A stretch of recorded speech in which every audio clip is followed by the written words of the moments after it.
Mafia groups in Mexico turn their billions and are capable of exerting influence on the authorities. Joaquin Guzman, Shorty, the world's most famous drug dealer, resourceful and rich, not having primary education, has escaped from prison, a strict regime. Way to escape, and the importance of the prisoner became a loud defeat for the Mexican government. Shorty, a symbol of anti-gobernadorstva, stretching its tentacles beyond drug smuggling. Guzman showed that he is stronger democracy, the army, and the police, writes the correspondent.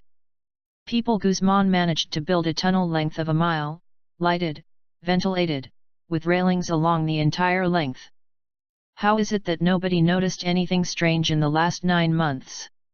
18 of the guards are suspected of collaborating with Guzman, but there is no doubt that justice is able to uncover accomplices in the highest spheres.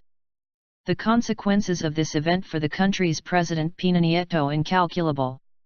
The flight of Shorty has a symbolic significance. During the presidential campaign, Nieto ridiculed his predecessor because he failed to prevent the escape short people in 2001. If the police had not arrested Guzman in the near future, the president himself will become the object of ridicule in the press and parliament.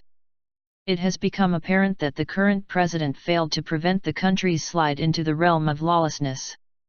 The Mexican administration continues to subscribe to the principles of the war on drugs declared by Richard Nixon, while other Latin American countries have gone the way of the legalization of certain drugs. The suspicion arises that the generous American funding is a major factor in this political choice.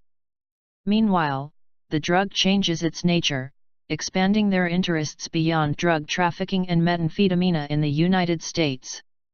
The cartels have turned to some form of power, rooted in most parts of the country where doing legal business and control policy. If a certain criminal group is able to roll over billions, it will be able to control other aspects in the county in which it operates, including in the capital. The cartels in Mexico control the border with the United States. Some groups intercept those wishing to be on the other side of the border and take their toll. Others kidnap the young migrants and use them in the most monstrous way. Mexico became the leading producer of child pornography in the region. The power of the drug generates monsters.